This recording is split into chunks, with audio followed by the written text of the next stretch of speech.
This Deen TV video was made possible in part by Islamic Relief, working together for a better world, and by Guidance Residential, the #1 Islamic home financer in the U.S.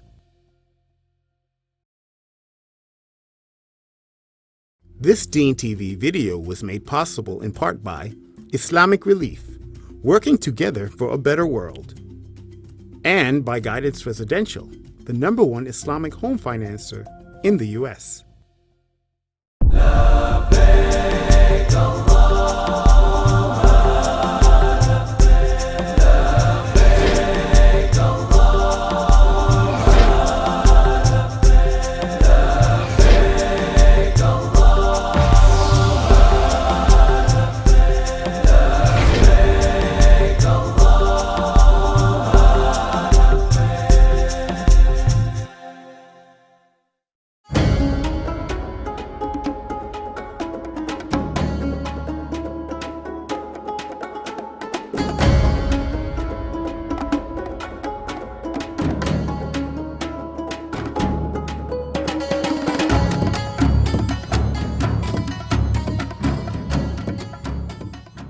Maghrib came in and we all went on this train, something new that I didn't experience before, but they had trains there this time around, and the train took us to Muzdelifa. The most memorable part for me was Muzdelifa, actually.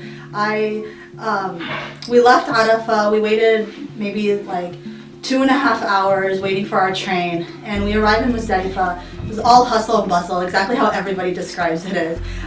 There was people all over the place.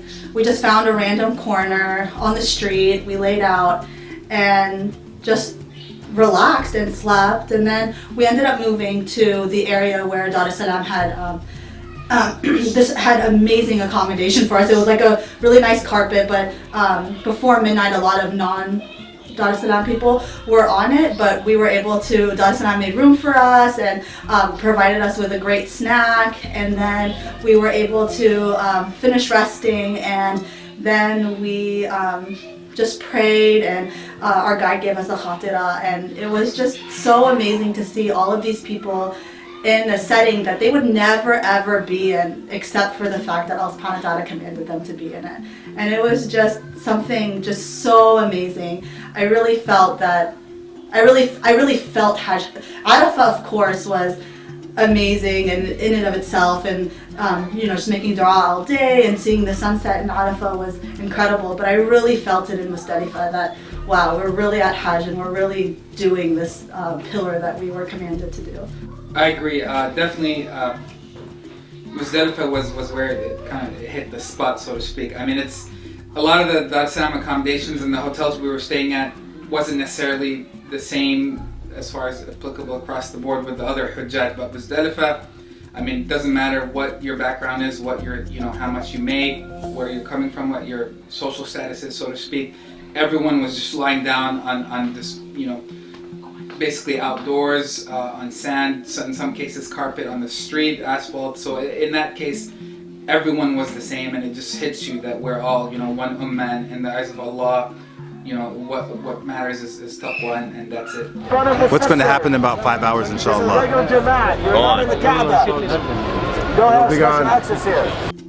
Yeah, so we get to Muzdelifa, and Dar-El-Salam has quarantine area. And I mean, you're exhausted. You've just spent all day in the sun making dua in Arafah and listening to lectures, and then you walk to the train, and the train takes you there, and you walk to that part of Muzdelifa that they have quarantined for us.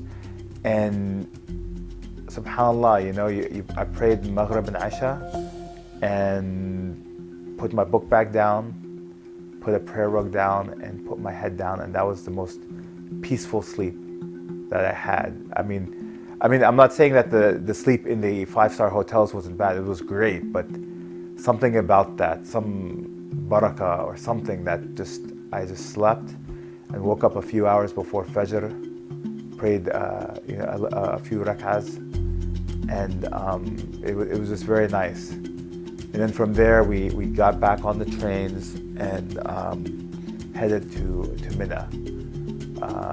And then from Mina, we did Tawaf al-Ifada.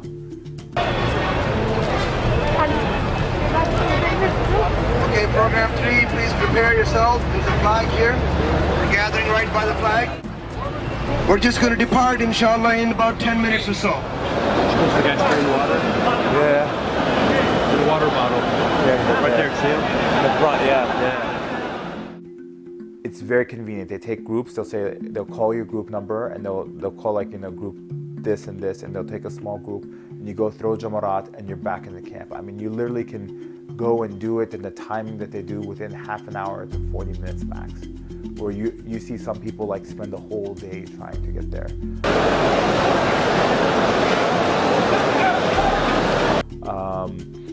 And the people who are leading these groups are people who are seasoned.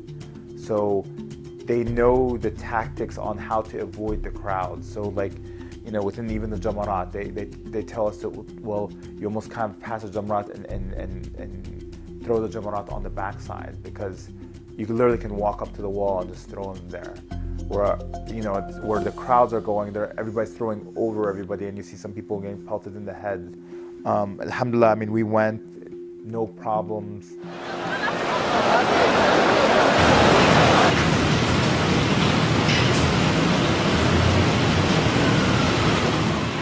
And then, I don't know what it is, maybe it's just being out in the sun and the sweat and the dirt and all that stuff, but when you break your ihram, you feel like a new person. Like they said, you're newly born after you finish Hajj, but really that one shower is like the best shower in the world.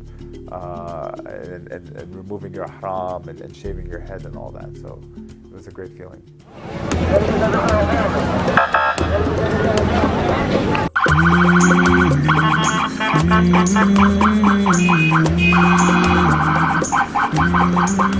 I would say there was things that happened that are going to happen, especially with a Hajj group as big as Dar-El-Salam's.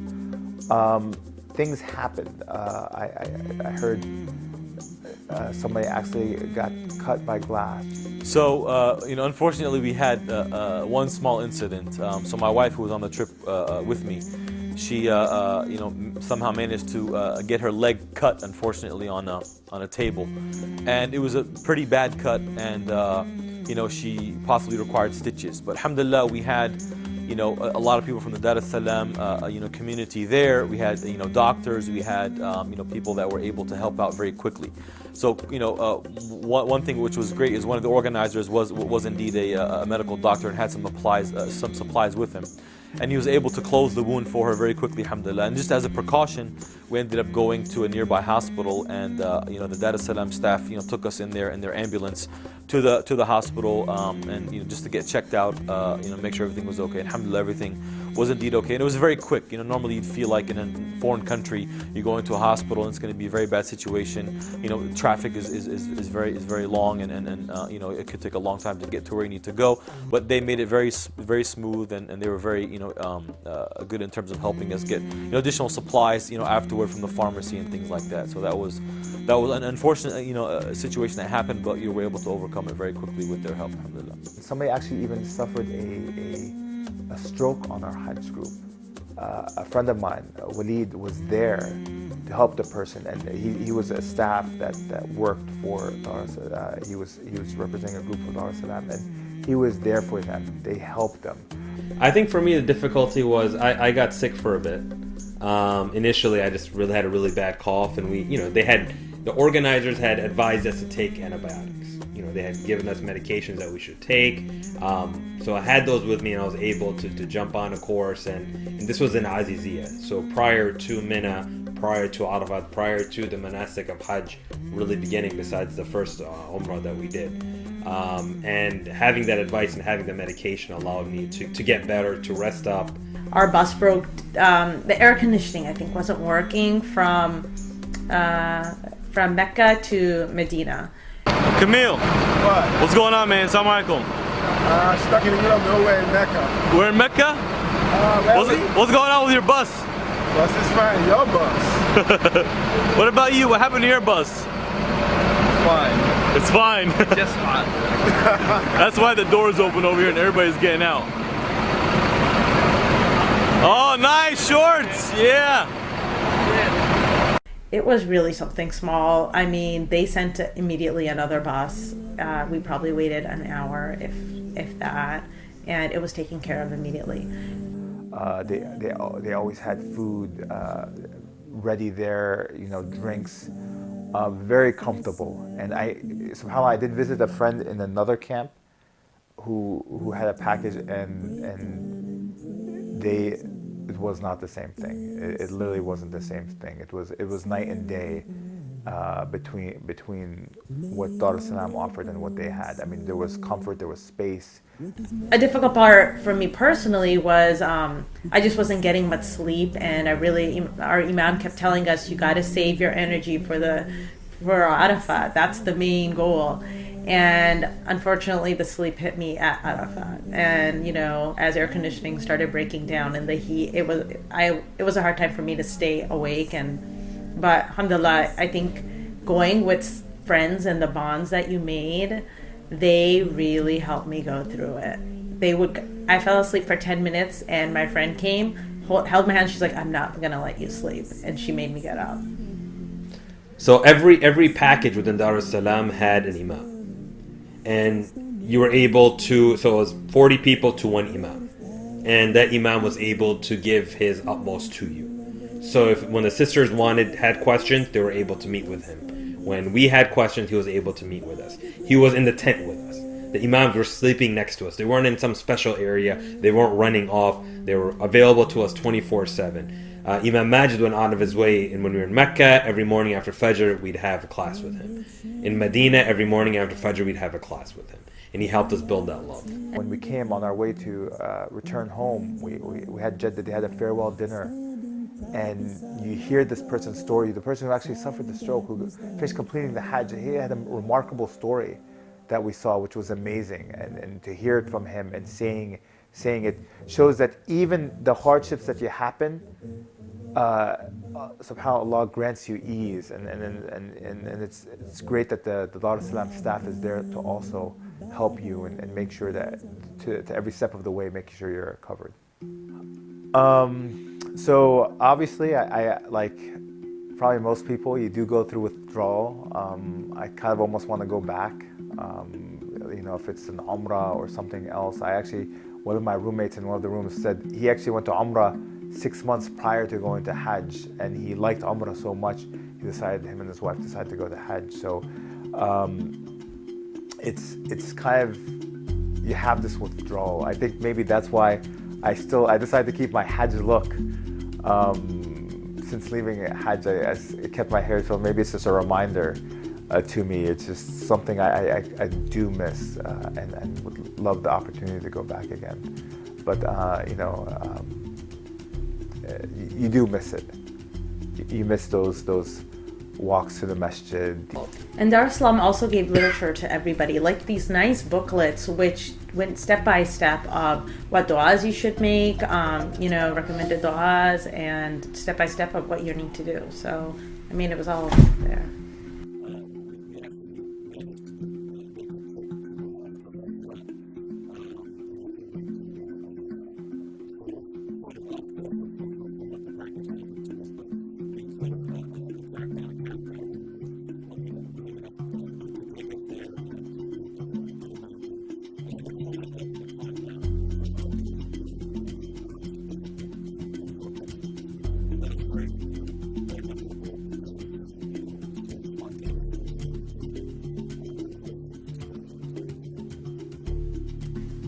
Service was, impeccable. I never felt like I would, if Ibrahim and I separated, that I would be lost. They were there with their flags. You could spot them every step of the way. It was amazing. From Muzdelifa, Arafat, everywhere. Mina, they were very, very good service. Yeah, when the bus did break down on our way to Medina, it was the organizers, because within Dar-El-Salam you have different groups. So within the group you have different sections almost. And And you had these group leaders that really stepped up and they delegated and they said, Ibrahim, do this, Ahmed, do this. Imam Majid would tell us, okay, take the elderly and let's get them into the masjid so that there's air conditioning there and they're hot while we wait for the buses to come. They told us 20 minutes. We thought 2 hours. We literally got to the masjid, got people situated. We got a call, hey, the buses are here within 15 minutes. So then we all went back, we got on the bus, we were on our way to Medina. I agree. I mean, that's my biggest advice is, sometimes there are a lot of factors that go into making a decision like this, which group to go with, which package to select. I would say, money's, could be a factor, and in a lot of cases it is, but I think it's worth paying a little bit more to make sure that your Hajj has a lot less issues than maybe the cheaper packages would normally have. Just going with a group that's so well established in Mecca and Medina and Aziziyah and even has presence at the airports and the different really, I mean, they've got the whole thing covered, and you don't have to worry about as many things going wrong. I think it's definitely worth it. And also the locations of the hotels, they have packages really that could work for any budget and any situation. So it's really worth looking into it and just taking advantage of the fact that they're so established there. It was really hard to come back, and it was really hard for me, at least first about 6 weeks, I guess. I did not want to come back. It was so nice to be there in that setting and kind of away from everything else. But since I just have great memories of it, alhamdulillah. I mean, honestly, at the end of the trip, it felt like, I needed to see my kids. And I was really excited about seeing them after 3 weeks of being away. But, maybe an hour or two after that, I saw them, we were reunited at the same time. I said, we just got back the same day from Medina, but I miss it. I wish we were there a little bit longer, even though our package wasn't necessarily one of the shortest packages. But we still felt like, man, that went by quickly. I wish we could have stayed a little bit longer. I wish we could have, done maybe a little bit less of, I don't know, shopping or any, non-ibadah activity. It was Hajj, that's one of the greatest acts of worship a Muslim can do, and we just came back from it, and it felt great to have been a participant in that year's Hajj, but at the same time, we just felt like, man, we can't wait for our next opportunity to go back for either another Hajj or at least a Umrah sometime soon. So just the second week we're back, we got some emails about some Umrah tours, and we're like, oh, so let's, what do you think of going back for Umrah sometime? And we even shared the email with some of our friends, even though it's just literally been a week or so. So yeah, I mean, it's a great feeling, but at the same time, you want to go back and you start wanting to plan your next trip there. Honestly, if you're planning to go to Hajj, I highly, highly, highly recommend Dar-El-Salam. They have different packages for different types of people, and different price range and different accommodations. But from their lowest package to their highest packages, it's amazing service. This is the second time I've been able to go for Hajj. And the first time was not with Dar-El-Salam. The second time was with Dar-El-Salam. And inshallah, if there's a third time, it will be with Dar-El-Salam. Every prayer, we're praying janazah. And you'll know if you'll make it there. So if you have the opportunity, make the niyyah now. Make the niyyah that you're going to go to Hajj. It's honestly, we make the niyyah to go to Disney World or the beach or a ski trip or whatever it may be. But we should make that niyyah to go to Hajj. And Allah will, subhanAllah, He'll make the way. It sounds like it's a lot of money, but it's not. Once you make it, you come back and the barakah, the blessings will just pour in, subhanAllah. And you hear the stories over and over again.